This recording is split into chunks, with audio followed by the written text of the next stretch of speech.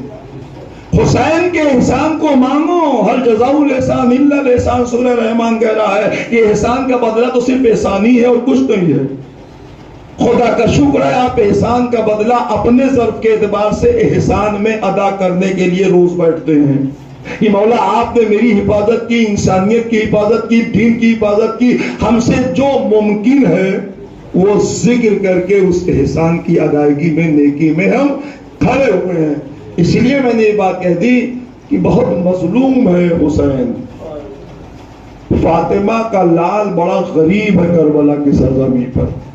حالات ایسے پیدا کیے گئے اور اس مصیبت اور مسائل کے بیچ میں حسین نے جس جرأت کا اظہار کیا، ورنہ آپ جانتے ہیں کہ اگر کسی باپ کا جوان بیٹا مارا جائے تو پھر اس باپ کے لیے مر جانے کے لیے کافی ہے جوان بیٹے کی میت.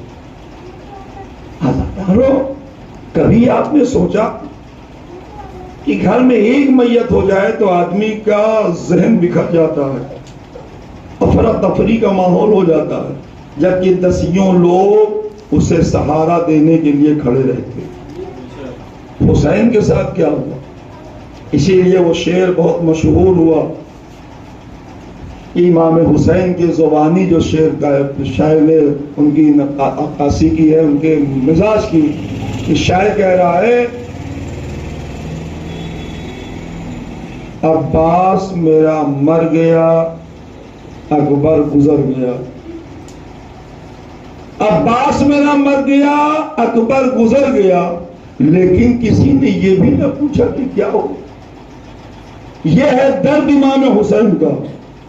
71 لاشوں کو اٹھانے والا میرا امام، اور ان 71 لاشوں میں علی اصغر جیسا ششماہا بھی ہے، 18 سال کا جوان بھی ہے، 32 سال کا برابر کا بھائی بھی ہے، یتیم قاسم بھی ہے جو بھتیجے کی شکل میں ہے. عزادارو، اس مظلومی پہ آپ جب اسے سنتے ہیں 1400 سال کے بعد، آج ہر صاحب ایمان کی آنکھیں بھر آتی ہیں کہ کیا اسی کے مستحق تھے حسین کربلا میں، کہ جس گھرانے سے کائنات کو، جس گھرانے نے کائنات کو نعمتیں ملی ہیں تو اسی کے صدقے میں ملی ہیں. آج جن کی بارگاہ سے آپ اولاد مانگتے ہیں تو اولاد ملتی ہے، اسی کو اولاد کو تم نے قتل کر ڈالا کربلا کی سرزمین پر. کیا کہنا میرے امام کے صبر کا، کہ جس نے لاشیں تو اٹھائیں لیکن لاشوں کو اٹھا کر کہتا رہا میرا امام، یا اللہ جسے تو مل گیا اس نے کھویا کیا، جسے تو نہیں ملا اس نے پایا کیا. علی اکبر کو اٹھا لینا آسان نہیں تھا. آئیے اسی جوان کے لیے چند جملے عرض کر دوں اور پھر بات مکمل آج کی ہو جائے کہ علی اکبر کی مٹتی ہوئی جوانی کو دیکھ کر حسین جیسا باپ جو ہم شبیہ پیغمبر ہے، جو رسول کی تصویر تھا، رفتار میں، گفتار میں، کردار میں شبیہ پیغمبر جو رہا ہو، اسے حسین نے اجازت دی. اجازت دینے کے بعد کیا ہوا؟ میدان سے ایک آواز آئی، السلام علیکم یا ابتا، اے میرے بابا علی اکبر پر آپ کا سلام ہو. ایک باپ کو یہ آواز اگر سنائی دی ہے مقتل سے تو اس باپ پہ کیا گزری ہوگی؟ گزری کیا؟ خود تاریخوں سے پوچھ لیجئے. اس آواز کو سننے کے بعد امام حسین نے کہا بیٹا علی اکبر گھبراؤ نہیں، میں آ رہا ہوں. حسین کچھ دور تو چلے، لیکن چلنے کے بعد جب گر گئے زمین پر لڑکھڑا کے، ایک جوان بیٹے کا باپ ہے جو میدان میں جا رہا ہے. جب زمین پہ گر گیا حسین تو بہت کوشش کی، پھر اٹھے نہیں. جب اٹھ نہ سکے تو پھر بیٹھے بیٹھے کہا بیٹا میں چل تو نہیں پا رہا ہوں لیکن تجھ تک میں آؤں گا ضرور. حسین کے لیے علامہ مجلسی نے ایک لفظ استعمال کیا اس موقع پر، لفظ طفلی. جیسے چھوٹے بچے گھٹنیوں کے سہارے چلتے ہیں، ویسے حسین گھٹنیوں کے سہارے چل کر علی اکبر تک پہنچے. دیکھا تو جوان بیٹا ایڑیاں رگڑ رہا تھا. عزاداروں، کس مقام پہ آپ کی شہادت کو دیکھیں. جناب ابراہیم اسماعیل کو لے کر جب ہاجرہ کے پاس آئے تو جناب ہاجرہ نے یہی سوال کیا تھا کہ اللہ کے خلیل، سنا ہے کہ آپ میرے بیٹے کو ذبح کرنے لے گئے تھے. کہا اللہ کا حکم تھا اس لیے لے گیا تھا، لیکن آپ کا بیٹا تو آپ کے سامنے ہے. اللہ نے اس قربانی کو ملتوی کر دیا اور دمبا بھیج دیا. ماں ممتا لٹاتی رہی اسماعیل پر، کلیجے سے لگایا اور محبت کے اظہار میں ہاجرہ کا ہاتھ اسماعیل کی گردن تک پہنچا. جب گردن میں پہنچا تو اس ماں نے محسوس کیا کہ جیسے میرے بیٹے کے گردن پہ کچھ لکیریں ہیں جو ابھری ہوئی ہیں. دیکھا سر چکا کے اور دیکھ کر کہا اے اللہ کے خلیل، یہ کیا ہوا میرے بیٹے کے گردن پہ؟ کہا میں نے چھری رکھی تھی، اسی چھری کا نشان ہے، لیکن تیرا بیٹا بچ گیا. جناب ہاجرہ نے ایک سرد آہ بھری. اسماعیل سامنے کھڑا ہوا ہے، ایک سرد آہ بھری اور اس ماں نے کہا اے اللہ کے خلیل، اگر میرا بیٹا ذبح ہو جاتا تو میں کیا کرتی؟ یہ کہہ کے وہ ماں بستر پہ گئی اور جناب ہاجرہ اسی منزل سے دنیا سے رخصت ہو گئی. یہ ہے جناب ہاجرہ. کربلا میں ذرا لیلا جیسی ماں کو لے آئیے سامنے ہاجرہ کے. اے ہاجرہ، آپ نے لکیر دیکھی بس اور کچھ نہیں ہوا آپ کے بیٹے کو. ذرا علی اکبر کو دیکھو کہ کلیجے کے ٹکڑے باہر آئے ہیں اور سینے سے جوان خون کے دھاروں سے زینب کی سفید چادر سرخ ہو گئی. جب اس لاش کو لے کر آئے ہیں حسین اور لا کے رکھا ہے، ایک روایت ہے وہی سن لیجیے اس وقت. بس ماں کی صورتحال کیا ہوتی ہے. الگ خیمے میں بیٹھی ہوئی مادر علی اکبر جناب حضرت لیلا. جناب زینب نے کنیز فضہ سے کہا جا کے لیلا کو بلا لاؤ، کہہ دو کہ علی اکبر کی میت آئی ہے، وہ تو الگ خیمے میں بیٹھی ہوئی ہے. جناب لیلا کو بلانے گئی فضہ، اور جب بلانے گئی تو کہا چلیے آپ کو بلایا جا رہا ہے. کہا کیا ہوا؟ کہا چلیے تو. کہا بتاؤ تو صحیح کہ وجہ کیا ہے. فضہ نے سیدھے کہہ دیا کہ شہزادے علی اکبر کے لاشے کو حسین لے کر آئے ہیں. بھئی یہ سننا تھا کہ جناب لیلا جہاں بیٹھی تھی وہیں بیٹھی رہ گئی. یہ ہے ماں. جناب فضہ نے کہا اٹھیے. جناب لیلا اٹھی اور اٹھ کر پردے سے الجھ کر پھر بیٹھ گئی. جناب فضہ نے کہا یہ کیا؟ ادھر اٹھیے. پھر اٹھی، چوب سے ٹکرا کے بیٹھ گئی. اب فضہ سے برداشت نہ ہوا. کہا لیلا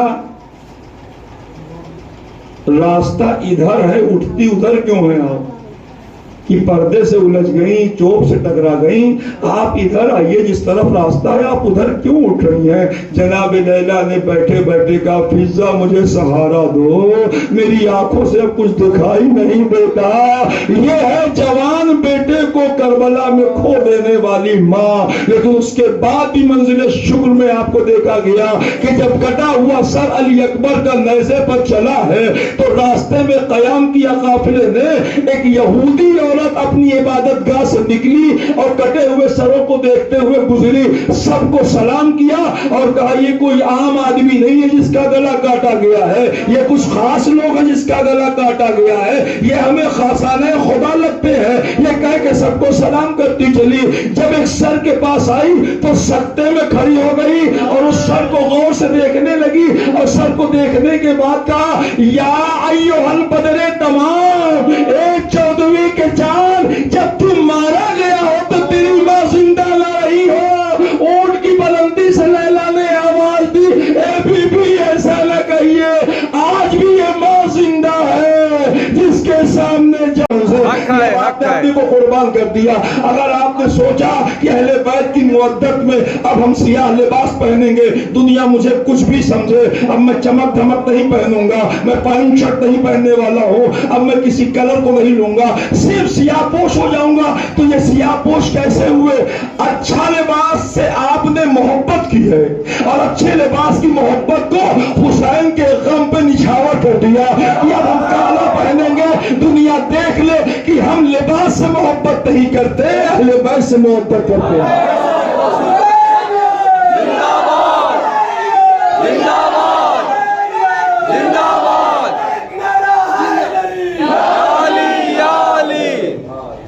تو میں رحمی بھائی باتوں تو میں بیٹھ کر آتا کہ اہل بیت سے محبت اور محبت، آپ جانتے ہیں کہ آپ محرم کے مہینے میں ہوتا کیا ہے؟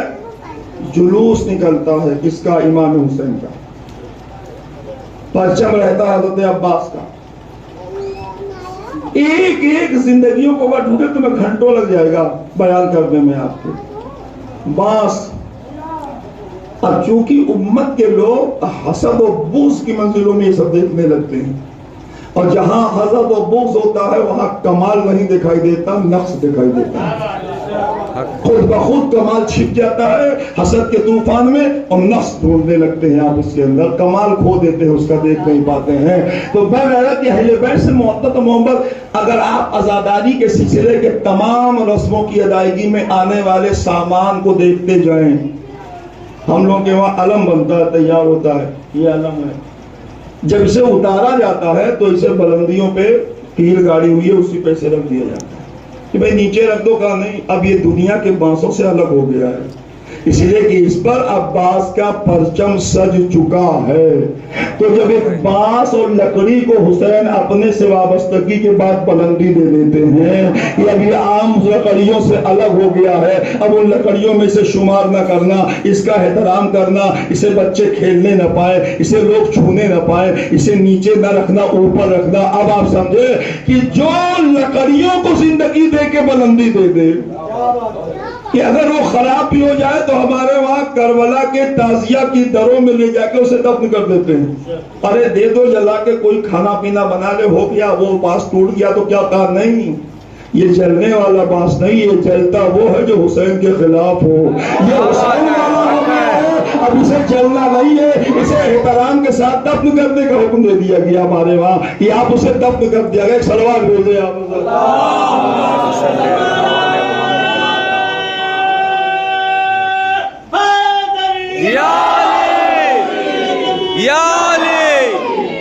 امی آپ نے دیکھا ہوگا ہندوستان میں رہتے ہیں، جمہوری نظام ہے، الیکشن یہاں ہوا کرتے ہیں، تو آپ الیکشن جب دیکھتے ہیں اس میں کیا دیکھتے ہیں؟ دو کینڈیڈیٹ خاص ہوتا ہے جو آمنے سامنے رہتا ہے، اس میں ایک شکست کھا جاتا ہے اور ایک جیت جاتا ہے۔ جو ہار جاتا ہے وہ گھر کے اندر بیٹھ جاتا ہے خاموش، اس لیے کہ جیتے ہوئے کے سامنے اب نکلنا مناسب نہیں ہے، وہ جوش میں ہوں گے اور نعرہ لگائیں گے تو یہ ہوں گے کہ وہ سب سننا ہونا ٹھیک نہیں ہے، گھر کے اندر بیٹھا جائے۔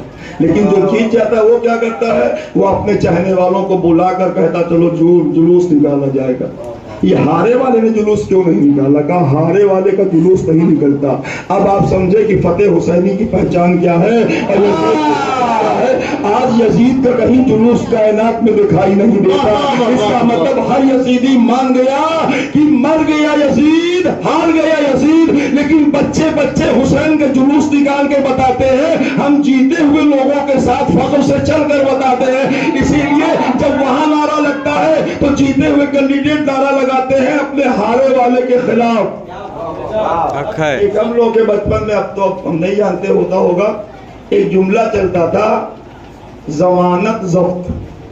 جو کوئی ہار جاتا تھا زیادہ گیپ سے، زیادہ فرق سے، تو لوگ تالیاں بجا کر اس جشن میں کہتے تھے ضمانت ضبط۔ تو جو آپ نعرہ لگاتے ہیں یزیدیت مرد آباد، اصل میں ہے یہ ضمانت ضبط ہونے کا اعلان، اس لیے کہ ایک دم سے غائب ہو گیا، کچھ پتہ ہی نہیں چلا شکست کے بعد کہاں گیا، کیا ہوا اس کا۔ تو یہ آپ کا جلوس اپنے آپ میں حسین کی فتح کا اعلان ہوا کرتا ہے۔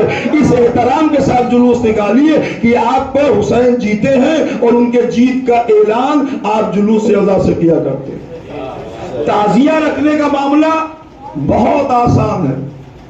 رسول نے حسنین کو عید کے میدان میں اپنے کندھوں پر بٹھایا، سواری بنے اور لے کے چلے۔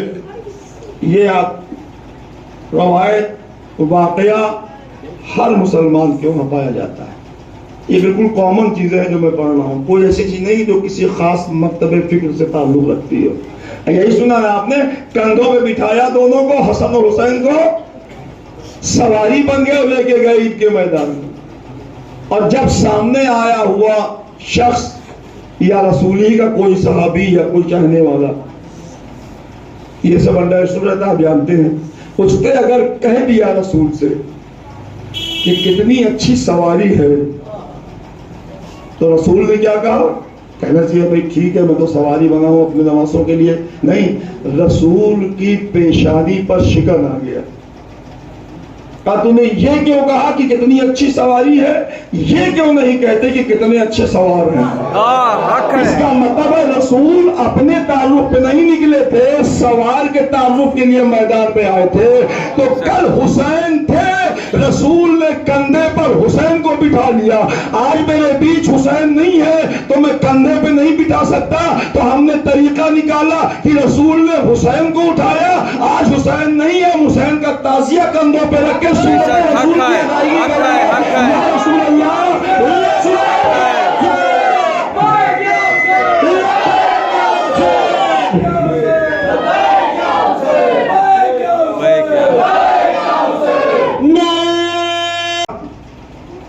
کہ گھر میں ایک میت ہو جائے تو آدمی کا ذہن بکھر جاتا ہے، افراتفری کا ماحول ہو جاتا ہے، جبکہ دسیوں لوگ اسے سہارا دینے کے لیے کھڑے رہتے۔